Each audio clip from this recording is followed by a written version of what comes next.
turn with me in your Bibles to the book of Ecclesiastes. We're going to be starting a new series this morning on the book of Ecclesiastes. And Sarah, in her sweet, encouraging way last night, she said to me, "Can't wait to hear your sermon on Ecclesiastes tomorrow. I've never heard anybody preach Ecclesiastes before, so it'll probably be the best one I've ever heard." She just wanted to reserve just enough in case it wasn't, even though it's the only one. Ecclesiastes is a really neglected book because we don't really know what to do with it. It's really dense and kind of depressing if you don't understand what's going on in it. It's not a real friendly book. It's not a real optimistic book at first glance.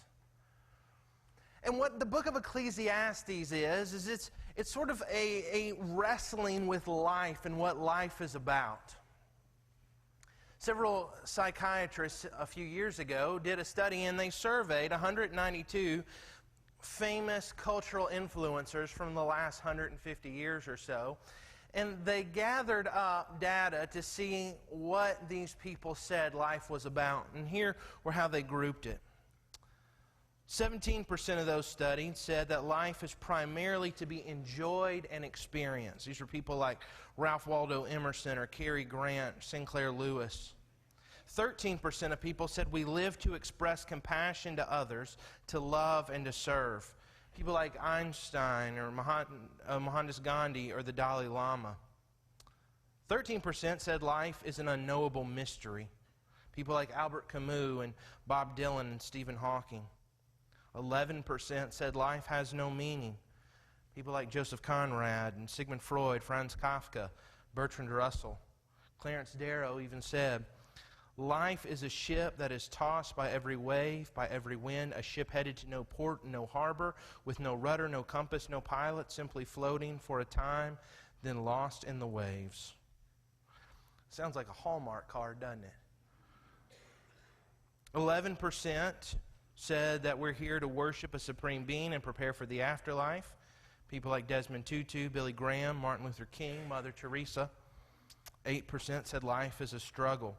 People like Charles Dickens and Benjamin Disraeli, Jonathan Swift, who said, life is a tragedy wherein we sit as spectators for a while and then act our part in it. 5% said we create our own meaning of life. Carl Sagan and Carl Jung. Sagan wrote, we live in a vast and awesome universe in which daily suns are made and worlds destroyed, where humanity clings to an obscure clod of rock. The significance of our lives and our fragile realm derives from our own wisdom and courage. We are custodians of life's meaning. In essence, what Sagan argues is each one of us creates our own meaning. We determine what meaning life has. 4% said life is a joke. People like Albert Camus, Charlie Chaplin, and Lou Reed, who famously said life is Sanskrit read to a pony. And then I think of probably one of my favorites, Douglas Adams, who in his Hitchhiker's Guide to the Galaxy wrote about this giant computer built to discover all the meaning of the universe and all the complex questions. And so they build this computer and they say, okay, what is it? And it says, well, I've thought long and hard about it. And the ultimate answer to everything, the universe and all that is 42. So, in essence, though, what you see is there's all this searching. This question of what is life about? Why are we here? For what do we exist? What is this life? And so the writer of Ecclesiastes simply meditates on this. He's thinking, what is life? How do we find meaning and how do we find purpose here on earth? And let's look at what he has to say there in chapter 1, beginning in verse 1. It says, the words of the preacher, the son of David, king in Jerusalem. Vanity of vanities, says the preacher. Vanity of vanities, all is vanity. What does man gain by all the toil at which he toils under the sun? A generation goes and a generation comes, but the earth remains forever. The sun rises and the sun goes down and hastens to the place where it rises. The wind blows to the south and it goes around to the north. Around and around goes the wind, and on its circuits the wind returns. All streams run to the sea, but the sea is not full. To the place where the streams flow, there they flow again. All things are full of weariness. A man cannot utter it. The eye is not satisfied with seeing, nor the ear filled with hearing. What has been is what will be, and what has been done is what will be done, and there is nothing new under the sun. Is there such a thing of which it has been said, "See, this is new"? It has been already in the ages before us. There is no remembrance of former things, nor will there be any remembrance of latter things yet to be among those who come after. So much of what we believe about life and so much of how we think of the meaning of life is determined by our outlook on life.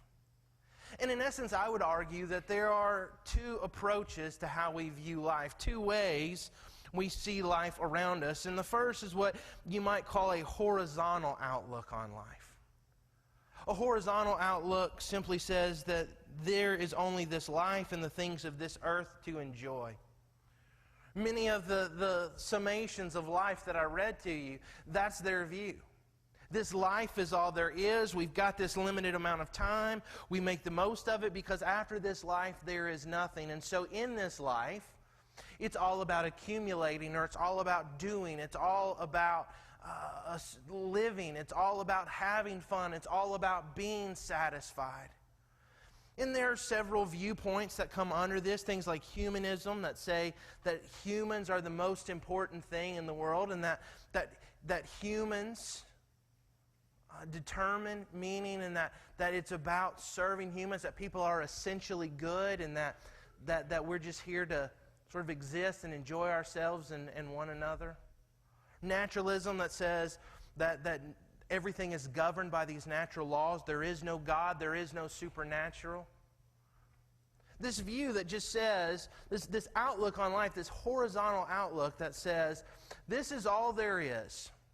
And so I want to live every moment to enjoy it, because once this life is over, that's it.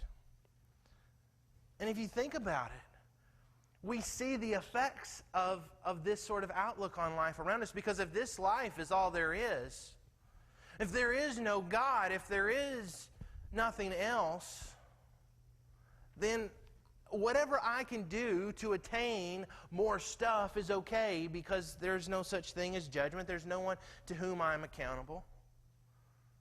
If there is no God, if there is no Creator, if we're nothing more than the result of billions of years of positive mutation, then a fetus is nothing more than tissue.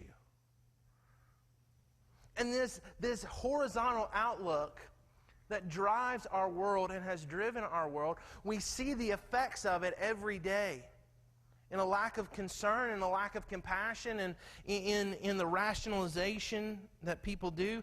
Right? Love is nothing more than a chemical reaction in my brain, so I can love whoever I want and I can't help it. If I fall in love, if I fall out of love, it's nothing more than a feeling. And so I'm just supposed to go on it because this is now, this is it, this is all there is. There's this horizontal outlook. But the other way to look at life, I would argue, would be what I would call a vertical outlook. A vertical outlook would believe that all of life is governed by God and to be lived for Him. And this is the view that the Bible repeatedly presents, that as we live as those who are in submission to God. We live as those who seek to honor God. We live as those who live governed by His rules. We live as those whose purpose in life is to glorify Him. We live as those who understand one day we're accountable to Him for all things. There is no part of life that is not under God's authority. There is no part of life divorced from His sovereignty. There is nothing in life that is separate from God. All of life is lived for Him.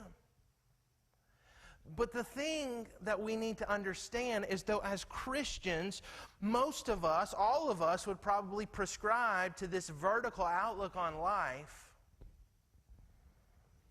Our lives may show us something different.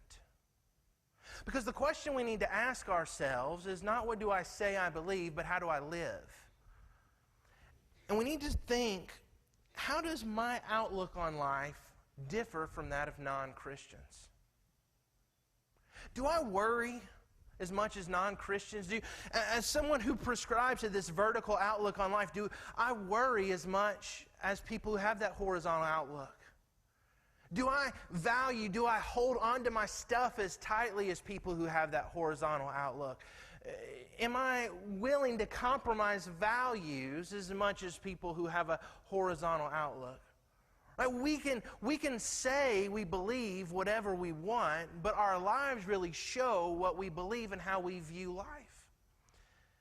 And this was the predicament Israel was in. Right? Atheism was not a thing in Israel. Atheism was not a problem that they had, but that did not mean that they obeyed God. They all claimed to believe in God, but they had a perverted, a twisted view of who God was and how they acted, and the way they lived was no different than the world around them. The way they lived was just as plagued by greed and by selfishness, by violence, by anger, by idolatry as the world around them. And what Ecclesiastes is, I believe, is it's a satiric attack. Right? It's a satire on this acquisitive, hedonistic, materialistic society that was no different than everybody around them. Israel was just as consumed with having stuff, and Israel was just as consumed with doing what seemed right to them and felt good to them. The way they acted was no different than the nations around them. And so the writer of Ecclesiastes comes and he exposes this mad quest to find satisfaction in the things of this world. And what Ecclesiastes is it's showing what happens when we don't live with the right outlook on life. You know, one of the things that is amazing to me, Sir Arnold Toynbee, who's a historian, he said of the 21 greatest civilizations in history, the Western civilization of which we are a part is the first and the only civilization in the entire history of the world that has not taught its children why we exist.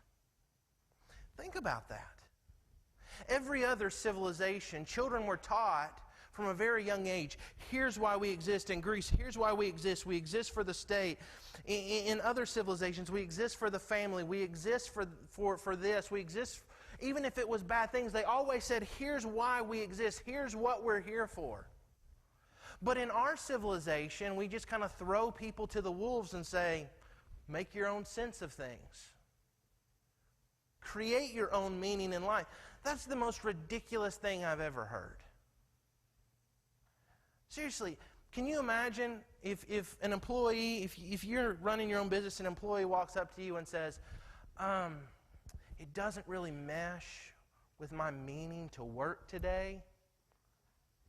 You can say, well, I don't care. But our whole society is built on this idea that there is no one meaning of life. There is no purpose that all of us have. We just kind of live and meddle around to try and find our own. And what the writer of Ecclesiastes is doing is the writer of Ecclesiastes is showing where that outlook on life will always lead. And that is nowhere. See, the preacher, that's the narrator of the book of Ecclesiastes. Traditionally, people have said Solomon was the author of Ecclesiastes, and there's some merit to that view, but there are also some reasons to question whether or not Solomon actually wrote the book of Ecclesiastes. Solomon identifies himself as the author of Proverbs and of Song of Solomon, but nowhere does he explicitly identify himself. But it really doesn't matter who exactly the author is, because it's the Spirit of God that is behind the book. And so we'll just refer to the author as the preacher. That's the word he uses to refer to himself. And in the Hebrew, it's koheleth. It means the one who gathers the assembly together.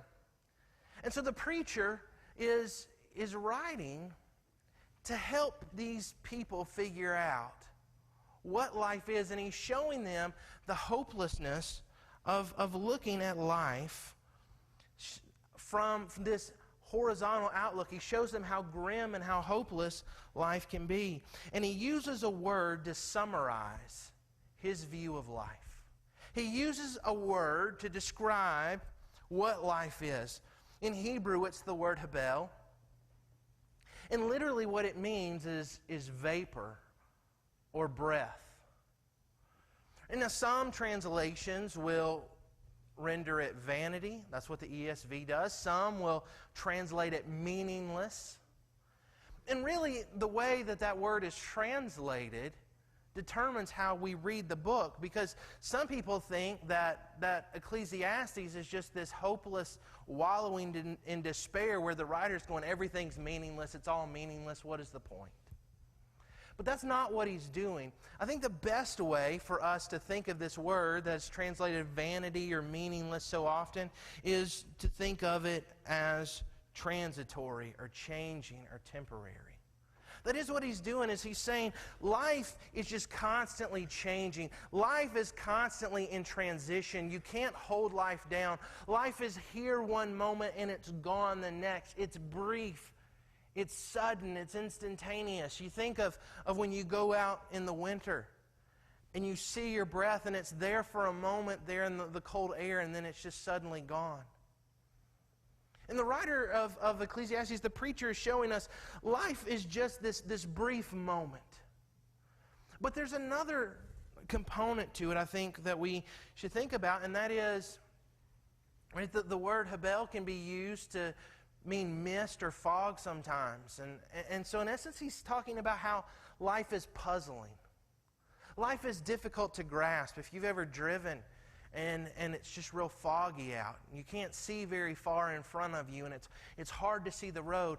I think that's kind of what the writer of Hebrews is saying, of Ecclesiastes is saying that life is like. That life is hard to figure out. Life is hard to see where you're going. Life is hard to grasp, hard to make sense of. It's puzzling. It's cloudy. It's dense. And he's not saying it's hopeless, and he's not saying it's meaningless, but he's saying it's brief and it's difficult. And so he asked the question, if life is so transitory, if life is so temporary, what does anyone gain for all their work?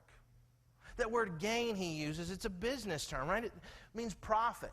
Now the question he's asking, if I work really, really, really hard, and my life is just temporary, if I'm just here for the moment, if it's just here 1 second and it's gone and it's puzzling and it's difficult, what do I get for all my work? Every businessman has to ask himself, am I going to make more than I spend on this? Everybody who has a job, they ask themselves, is my job worth it? I was in Raleigh, Sarah and I were in Raleigh, and we were getting a pizza somewhere recently. And this girl's making my pizza, and she and her manager are fighting, and she just says, they're just arguing. She goes, that's it, I've had enough. And she just walks out right in the middle of my pizza. I'm thinking, I did get free breadsticks out of it, though. But in her mind, it's not worth it. Whatever I'm making is not worth putting up with this. I'm done. And the writer of Ecclesiastes, the preacher, saying, is it worth it? Is what we get, is it worth all the struggle, and is it worth all the toil? What do we get? What do we have to show for it? But it's important to see how he qualifies the question, because he asks, he says, what does man gain by all the toil at which he toils? And then here's the key phrase, under the sun. This phrase will appear throughout the book of Ecclesiastes a number of times. And when he says this under the sun, what he is doing is he's referencing that horizontal outlook. If all there is this world, if all there is what I see, if all there is what I experience, if I work real hard for the things of this world, if all my values are tied to this world, what ultimately do I get? He's limiting his search. Again, remember, this is he's showing them the weakness of their viewpoint. This is not what he is arguing for as his viewpoint. But he's saying, if you just search under the sun, what do you get? And the basic question he's saying is this: if you accept that this world is all there is, what does it get you? And if I live and I die and there's nothing else, what's the point? What's it worth? What do I get? If all my life is just this moment, what does work get me? And so he looks at life and he looks at how our world works to begin to help us see the answer. And we have this naive optimism. Every generation, every subsequent generation thinks they've got it figured out. It's amazing to me how arrogant people are. They act as if every generation prior to them was stupid and naive and foolish, and we're the enlightened generation. We've got things figured out. We know what to do. We're going to solve the world's problems. And they don't. Now, with this election cycle going on, right, you watch these debates and there are all these candidates, and every single one of them, did you know, they've got it figured out. Every single one of them can fix the problems in this country. And why do we need one president when we've got 20 people who have it figured out? They all think, oh, we know what's going to happen, but what do we see? Nothing really changes. Everything kind of stays the same. The writer of Hebrews, or I keep calling him that, the writer of Ecclesiastes, he keeps going through this. He keeps going in this cycle. It's almost like there was a myth that the Greeks told of this man named Sisyphus. Sisyphus was a king in what we know as Corinth. And because he kept lying to the gods, he was punished. And what Sisyphus had to do was Sisyphus had to take this giant boulder and he would roll it up this tall, steep hill. And then he would get to the top and would just roll back down. And that's what Sisyphus did every day, all day, for all of his life. Roll the boulder to the top of the hill and then let it roll back down. Roll the boulder to the top of the hill and let it roll back down. Even not long ago, a philosopher, Albert Camus, wrote of Sisyphus and said that's what life really is just us rolling this boulder up a hill and rolling it, and we need to choose to be happy. We need to choose to be happy in our nothingness and in our pointlessness. The writer of Hebrews sees, right, the earth remains forever. A generation goes, a generation comes, but the earth stays the same. And he looks at nature. He talks about the sun. The sun, it rises and it goes down. It hastens. It gets tired. Right? The sun is just in this endless cycle. We see the sun rise, we see the sun set, we see the sun rise, we see the sun set. Day after day, it's just this revolution of the earth as it turns on its axis. And the wind blows. And sometimes in Palestine, the wind would blow from the north to the south. But again, he's just sort of making a poetic point here. The wind comes and the wind just goes on its currents. It just keeps blowing. The wind doesn't seem to go anywhere. It never ends. It just continues. And the sea, the water from the streams, they just run into the sea, and the sea doesn't fill up. I think probably he was referring to the Dead Sea. There in Israel, you have this Dead Sea, and it's not called the Dead Sea because of the high salt content. It's called the Dead Sea because the water doesn't go anywhere. The water from the Jordan and other tributaries, it runs into the Dead Sea, and then it doesn't go anywhere. It just stays. But here's the amazing thing, is the water is not going up. It's actually going down. Even though water flows into it all day, every day, It doesn't just fill up. It doesn't spill over.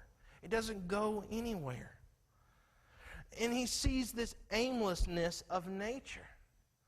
And isn't that, in some ways, an experience that we have? Right? If we're living this life on a purely horizontal perspective, there is nothing gained for it. We toil and we toil and we work and we work and we don't get anywhere. You go and you do the dishes and you work real hard and you scrub them, and then there's this sense of satisfaction as your kitchen is clean, and you go away for 30 minutes and you walk back in the kitchen and the dish fairy has dumped a whole bunch of more stuff in the sink. I hate mowing the yard. You know why I hate mowing the yard? Because I know in a week I'm going to have to do the same stupid thing again. I just got to go back and do it up and down and up and down. You just keep going. You keep weed eating and it keeps growing up. Right? As a parent, I'll sit Henry down. He'll do something wrong and I'll try and take the enlightened approach and try really hard to be a good dad and talk with him. And do you get this? Yes, sir. Do you understand this? Yes, sir. Are we on the same page here? Yes, sir. What will you not do? Repeat it back to me. We go through all this stuff. And then in 5 minutes, he's doing it again. Life, we work and we work. We don't get anything for it. Bills come in and we pay them and we send them all off and we think, okay, that's done. And then the next day we go out to get the mail and there are more bills in the mail.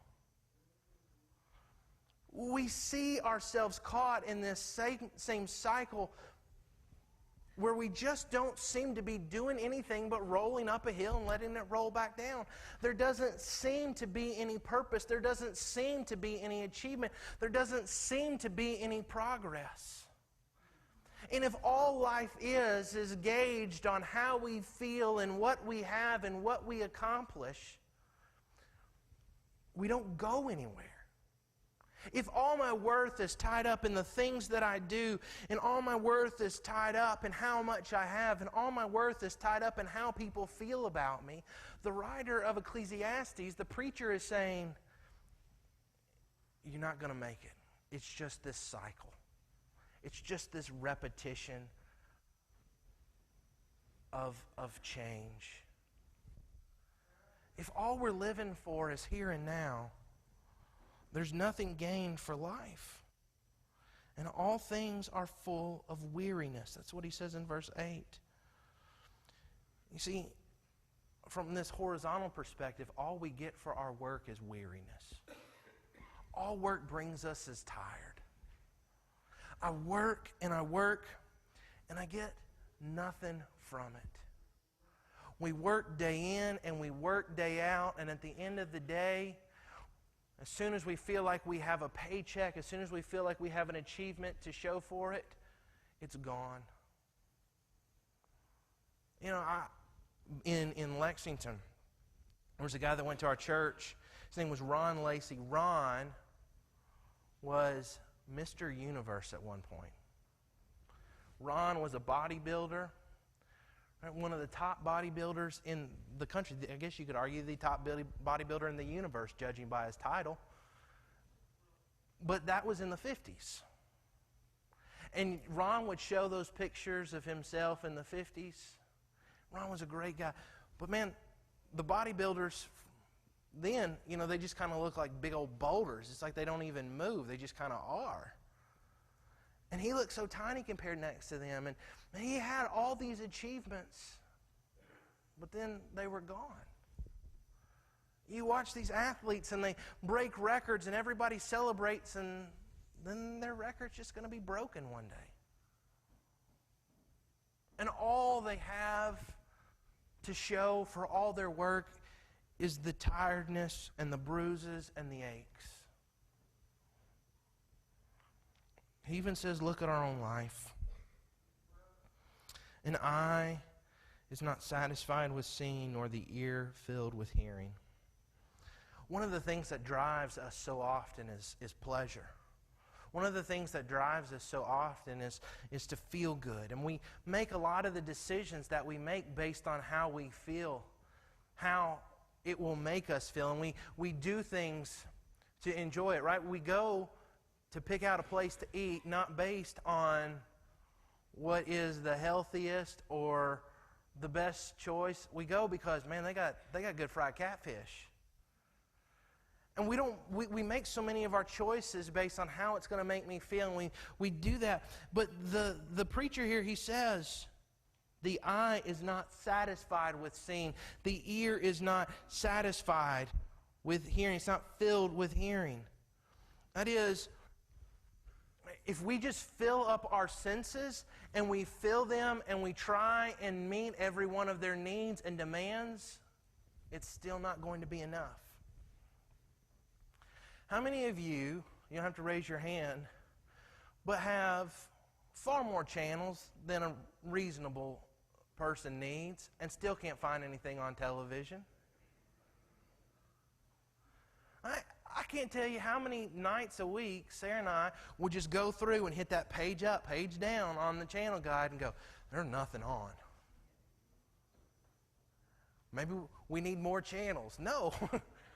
They just need to actually make something worth watching. But we are a media-driven society. We are constantly inundating ourselves with media, and it's not enough for us. Right? Teenagers, they walk around with their headphones in while they're talking on the phone, while they're listening to music on an iPad and watching something else. And it's still not enough for them. We drive after satisfaction. We drive after pleasure. It's what consumes us. And then when we attain what we have been striving for, we want more. The richest people in the world, you know what? I've never seen somebody go, okay, I made $1 billion. I'm good. I'll see you later. I'm going to buy an island. You'll never hear from me again. They get $1 billion, they need $1 billion more. Somebody who is driven by pleasure, somebody who is driven by it, it consumes them. There's the thing called the law of diminishing returns. And that is, what gives me satisfaction and gives me enjoyment today, the more I do it, the less pleasure I'm going to find in it. And that's why sin is so dangerous, because it's pleasure for a season, but those sins, those little sins, those small sins, those sins that we think are so harmless, they stop to satisfy us. They stop to meet our needs, and we start looking at bigger and bigger sins. You see, from this horizontal perspective, we always want more. Think of a child on December 28th. 3 days ago, he had this mountain of stuff he was given. And now it's just a few days later, and he wants more. Henry, his birthday is next Sunday, and Sarah and I gave him his birthday present early. And for a while we've told him, because if we take him to Walmart or Toys R Us or anything, he just goes through, I want this, I want this, I want this. And so we've talked to him about being greedy. And so in Henry's mind, the way that it's not greedy is if he says, I want it for my birthday instead of, I want it now. Good rationalization. And he'll say, I want this for my birthday, I want this. Well, so we gave him his birthday present early, and we said, okay, so you know this means you're not getting anything else for your birthday. That's fine. So we were out the other day, he goes, I want this for Christmas. He's just moving on to the next. And that's the way so many of us are. We think, oh, I want this. This will make me happy. This will meet my needs. This will fulfill me. And then we get it and we think, I need more. This is why pornography is so corruptive. This is why it destroys people. This is why greed is so dangerous. Because when we live on this horizontal perspective and we think this is all there is and this is temporary and I just have to live for today and I just have to live for now and whoever has the most toys win, we can't ever be satisfied and we always have to have more. You see, we become weary because we can't ever have enough. But the preacher tells us that history itself is weary. He says there's nothing new under the sun. What has been is what will be. What has been done is what will be done. Right? History is on this same cycle. Oh, we like to think that things are different, that we like to think sometimes things are better or even think some things are worse, but the reality is nothing's new. Right? People change, events change, technology changes, but human nature stays the same.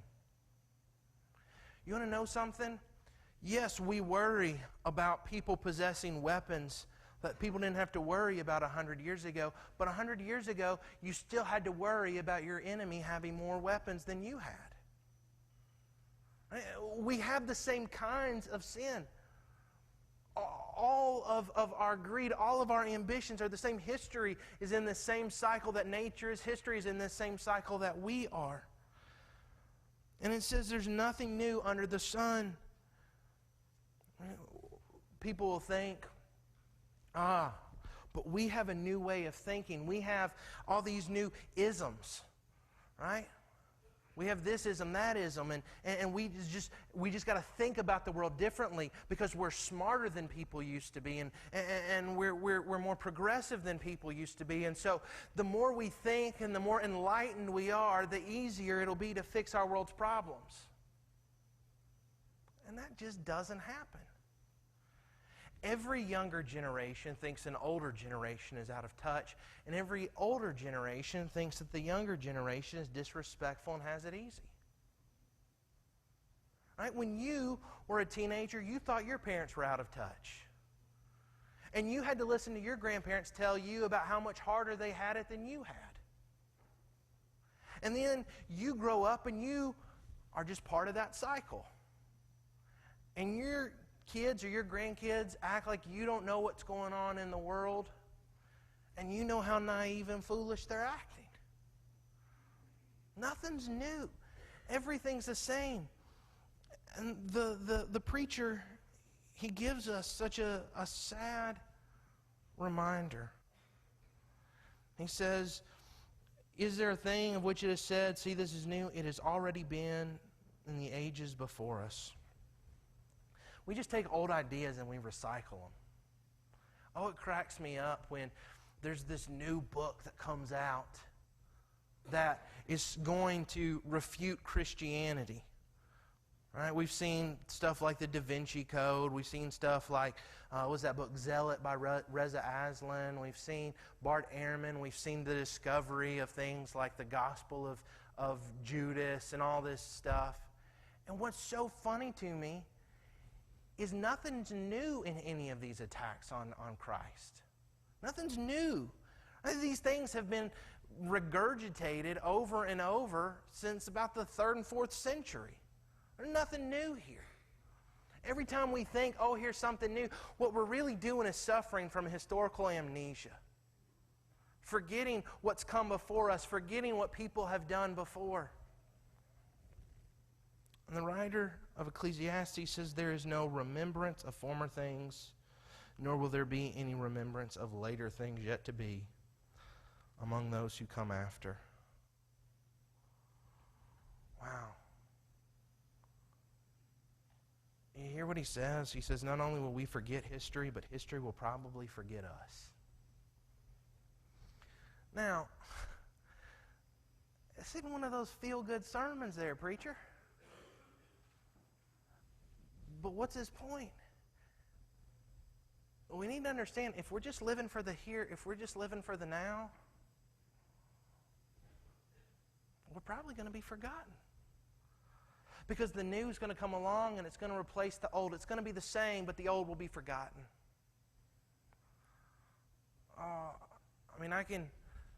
All of us can think of movie stars or celebrities, public figures who were on the cover of magazines. And if you showed somebody their face today, they'd say, who's that? 20 years ago, everybody knew who they were. Today, nobody does. And the reality is most people will be forgotten. most people will be left to history. All of this sounds so depressing, but there's another option.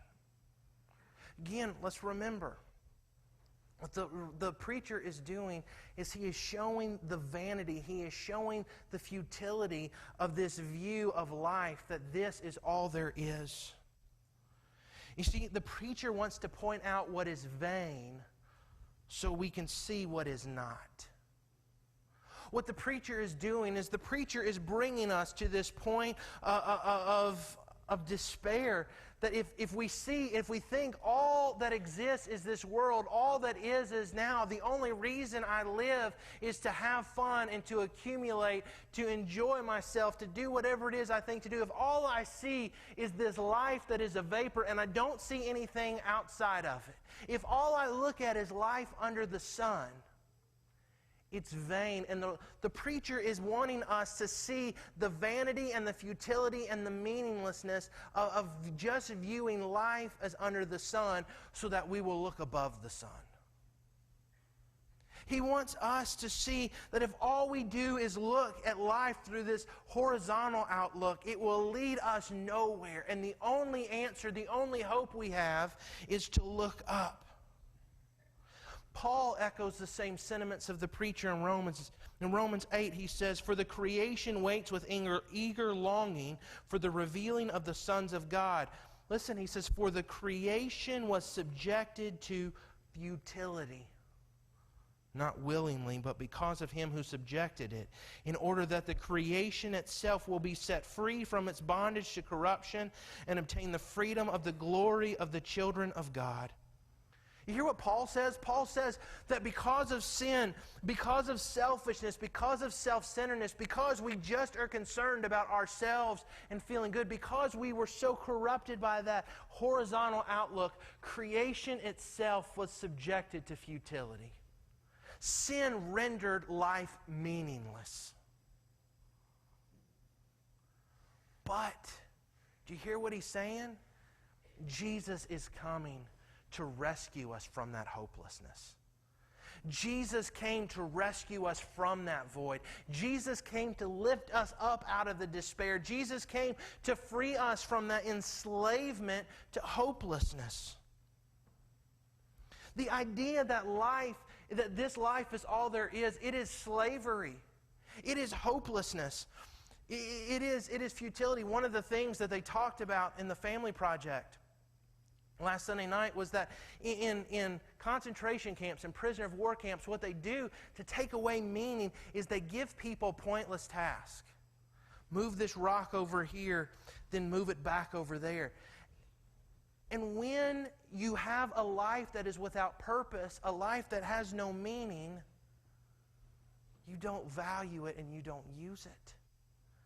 And when people live life just under the sun, they are enslaved to these feelings of personal futility and hopelessness. They are enslaved to this idea that they themselves are worthless. And they live lives without aim, and they live lives enslaved to sin. But Jesus came to rescue them from out of that. And so here's what we need to see. First thing we need to see is I must trade the meaninglessness of a self-centered life for the hope that God alone offers. If I just live life for me, if I just live life for now, if I just live on this horizontal plane, I will never find meaning in it. I will never find significance in it. If my significance, if my meaning comes from the things I do and the things I achieve and what other people think about me, all that stuff is fleeting. All that stuff is on this cycle of vanity. I need to stop pursuing what this world pretends to offer and see that hope is only found in following God. Listen, see, for the person who lives with a vertical outlook, the repetition of nature is not a testimony to futility, but a reminder of the consistency of God. Jeremiah says, "The steadfast love of the Lord never ceases. His mercies never come to an end. They are new every morning. Great is your faithfulness." See, instead of each new day just being a day for me to try and make more of myself and try and gain more for myself, every new day is an experience, is an opportunity to experience God's blessings and His mercy and His love and His forgiveness. Every day is an opportunity for God to show Himself as great and as good in my life. It's an opportunity for me to see Him in all His glory and see how He's going to work in my life. Instead of just seeing this cycle of repetition, of a sun rising, of winds blowing, of the sea not going anywhere, every new day is a fresh and a new opportunity to glorify God. To push my meaning from beyond this plane of under the sun and to start living for that above the sun. See, we don't have to be left to this resignation that there's nothing new under the sun, because we serve a God who says, "Behold, I am going to make all things new." He says in Isaiah 43, "I am doing a new thing." God is in the business of recreation. God gave me a new birth. That means I'm not subject to the imprisonment and the futility and the cycle of enslavement to sin. That means I don't have to just keep doing the same old thing. That means I don't have to just keep finding myself committing the same old sins. That means God is doing something new in recreating my heart and molding me into the image of Christ. And He is lifting me out of the futility of this repetition that I find myself caught in because of my sin. He's recreating me, and He will one day recreate the world. As Paul says, creation is subject to futility, but it groans for redemption. One of these days, when Christ returns, all of creation is going to be made new. It's all going to be without the effects of sin. No longer is it going to be subject to this repetition and futility.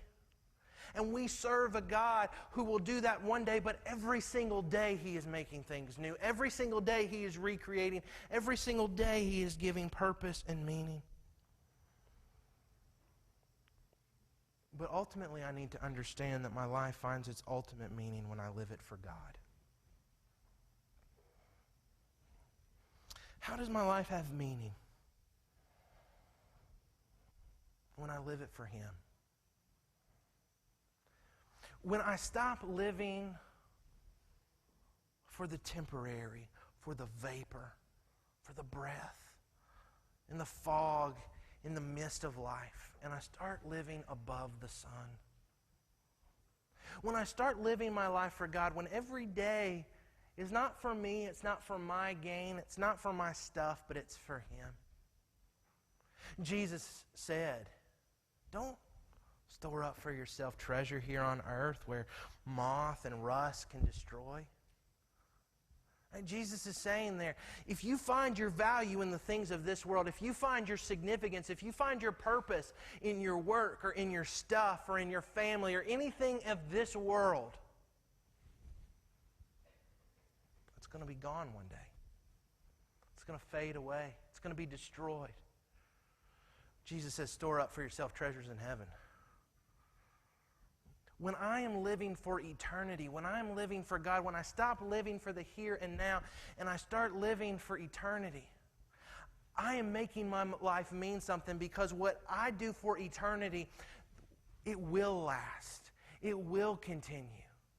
Right? The people I bless and the ministry I perform, the things I do for God, the glory I seek to give Him, that doesn't go away. That does not get destroyed. This question, though, of what do I gain from life? It's a good question. Jesus even addressed this. But see, Jesus turned the question on its head. Because Jesus asked us this. He says, what if you have the whole world and lose your soul? What do you gain? See, the writer of Ecclesiastes, the preacher asks, what do I gain for all my work? But Jesus makes the point, even if you gain the whole world, but lose your soul, you have nothing. And do you hear what Jesus is saying? Jesus is saying you can have everything this world has to offer. You can have money, you can have fame, you can have power, You can have prestige. You can have stuff. You can have a beautiful house. You can have a fast car. You can have successful kids. You can have great grandkids. If you lose your soul, that's all for nothing. And Jesus came to give us purpose. And Jesus came to give us meaning as we give our lives to Him. So I say, God, work through my life. God, use my life. It's just a vapor. It's just temporary. It's just here for a moment. It's fleeting. It's gone. I don't understand everything about it, but I want to take it out of my hands and I want to place it into your hands. God gives us meaning. And God gives us purpose. And so this mist and this vapor that we have reaches all the way into eternity for His glory. Let's bow our heads. Father, Lord, so often we make life about us, about what we can gain and what we have. We think we're important if we have more stuff than other people, or we have better stuff than other people, or we do more than other people. And we look at this world the exact same way people outside of you look at it. We think of it the same way you do, or that others do. And though we profess you with our mouths, we don't live any different than people who live under the sun.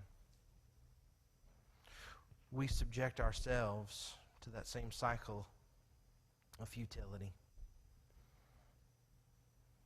And Father, I pray that we would stop living under the sun and we would live for you. Father, I pray that we would find purpose and meaning in surrendering ourselves to you, in giving you the ownership and the direction of our lives.